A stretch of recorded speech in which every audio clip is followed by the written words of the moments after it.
Europe 1, La France bouge.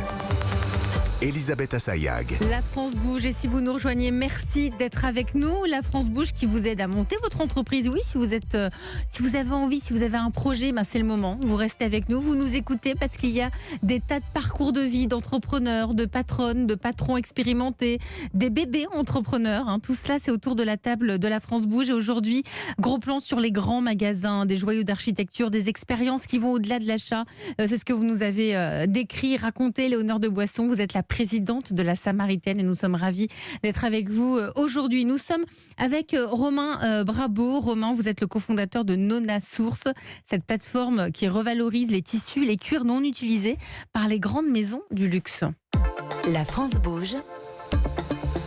La start-up du jour. Alors Romain, vous avez 32 ans, c'est ça ? Tout à fait. 32 ans, vous avez fait le SCP, une école de commerce, et vous avez travaillé à la maison Givenchy en tant qu'acheteur de matières. Ensuite, vous avez travaillé à la production industrielle des collections. Et puis en 2015, donc j'ai fait mes petits calculs, vous avez 25 ans. C'est ça, en 2015. Vous intégrez le programme d'innovation du groupe LVMH. Et c'est à ce moment-là que vous développez Nona Source. Alors, Nona Source, c'est quoi ? Vous allez tout nous raconter. Vous avez 1 minute. C'est parti. Alors, Nona Source offre aux professionnels de la mode et du design un accès à des tissus et des cuirs de haute qualité à des prix très compétitifs, entre moins 50 et moins 70% des prix d'origine d'achat des maisons, afin d'encourager la réutilisation des ressources existantes et soutenir une mode nouvelle. Nona Source permet également la réutilisation des ressources au sein de l'écosystème d'LVMH en offrant l'opportunité aux maisons du groupe de créer des pièces ou des projets à partir des surplus des autres maisons du groupe. C'est une start-up au cœur de l'engagement de LVMH en faveur de l'environnement et de l'économie circulaire. Nona Source est une solution concrète qui répond aux enjeux de l'économie circulaire, un pilier majeur que défend le groupe LVMH à travers son programme Live 360. Merci beaucoup Romain. Donc vous êtes complètement lié au groupe LVMH, c'est ça votre particularité. Tout à fait, on est une start-up qui est née du programme intrapreneurial du groupe LVMH. Donc sans ce groupe, vous ne l'aurez peut-être pas monté, ou différemment. Ou différemment. D'accord. Donc vous êtes lancé dans l'entrepreneuriat adossé à un groupe comme LVMH, c'est-à-dire un groupe solide. C'est ce qui vous a permis de passer le cap ? Exactement. Sans cela, vous ne l'aurez peut-être pas fait ? Exactement. En fait, j'ai eu l'opportunité de rejoindre le groupe en 2015 dans 2 maisons de couture du groupe, Givenchy et Kenzo. Et en parallèle de ça, le groupe m'a offert l'opportunité de pouvoir... Mais offert, ça vient comment ? On dirait que c'est hyper facile. Alors, il y a un appel à projet, un appel à idées. Il y a une idée, le groupe permet l'incubation de projets pour les transformer en solutions concrètes. Et grâce... Et vous, c'est quelque chose qui vous titillait ? Vous aviez envie d'entreprendre ? Parce que finalement, vous étiez salarié, vous étiez acheteur de matière dans des belles maisons comme Givenchy. Qu'est-ce qui fait que vous passez le pas ?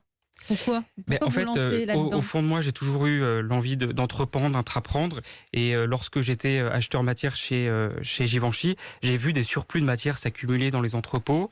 C'est-à-dire des matières, des rouleaux de tissu non utilisés en fin de saison, puisque la mode change de tissu toutes les saisons. Et donc, j'ai vu ces surplus de matière s'accumuler. Ils étaient dans des entrepôts, comme ça, on n'en faisait rien. Dans des entrepôts, ça dort dans des entrepôts. Et on exploite le potentiel créatif jusqu'à son épuisement. Et de l'autre côté, je voyais des jeunes créateurs et des marques émergentes qui voulaient s'offrir des matières de haute qualité, mais qui n'étaient pas capables pour 2 raisons. D'une part, parce que c'est très cher, et d'autre part, parce que les minimums d'achat sont élevés chez les fournisseurs.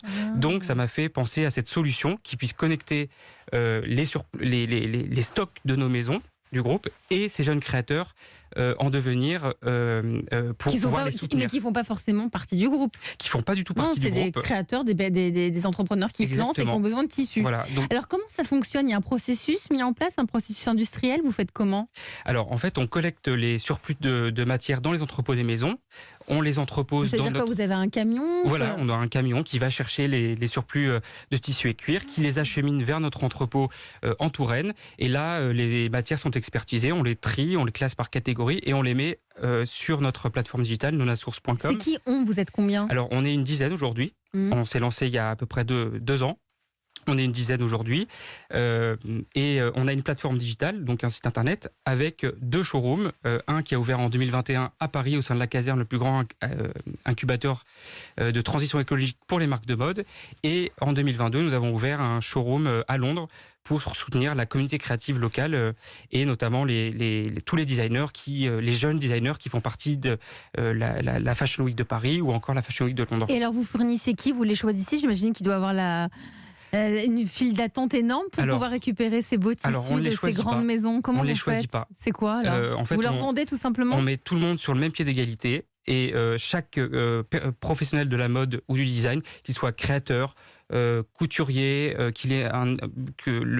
ce soit une personne qui est un atelier de confection, créateur de costumes, de robes de mariée, toutes sortes d'activités dans le monde de la mode et du design, peut venir nous voir, nous solliciter pour pouvoir... Donc vous ne vérifiez pas si, par exemple, un tissu emblématique d'une grande maison de luxe, ça ne vous dérange pas que ça termine pour une, je sais pas moi, pour un designer qui n'est pas forcément dans les codes de ces belles maisons. Alors en fait, en amont, il y a un tri qui est effectué où justement on dissocie les matières qu'on peut revendre, qui peuvent être exploitées par des professionnels, et d'autres matières qui sont protégées par propriété intellectuelle. Alors quand c'est protégé, elle reste dans l'entrepôt?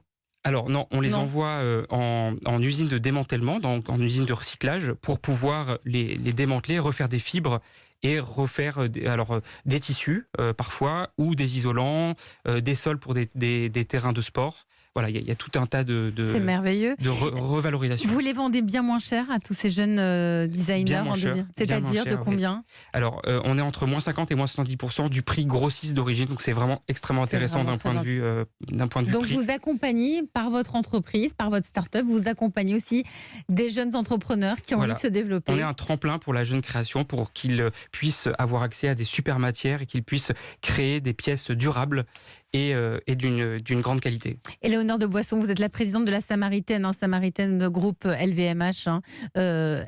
Comment vous percevez ce genre d'initiative? C'est une solution extraordinaire pour l'industrie de la mode. Alors évidemment, pour nous, si vous voulez, c'est une grande chance. D'ailleurs, Nona Source, on a, lors d'une thématique au début d'année qui s'appelait Atelier Mode, on a mis en valeur Nona Source et on a présenté justement ces jeunes entreprises très, si vous voulez, dans le développement durable et éco-responsable pour montrer toutes les différentes étapes de production d'une robe, etc. Et on a une petite marque qui s'appelle Benjamin Bameyal qui utilise les tissus de la source et qui vend à la Samaritaine. Oui, donc tout ça, c'est un cercle vertueux. Il y en a beaucoup des startups comme ça avec lesquelles vous collaborez, Éléonore de Boisson? Il y en a beaucoup, c'est toujours très intéressant pour nous de pouvoir présenter, si vous voulez, des petites startups innovantes dans le domaine éco-responsable ou innovantes en termes de création, etc. Que ce soit de la beauté, la mode ou montrée joaillerie. Romain, la suite, c'est quoi pour vous? Parce qu'on a l'impression que vous avez 32 ans, mais voilà, tout va bien.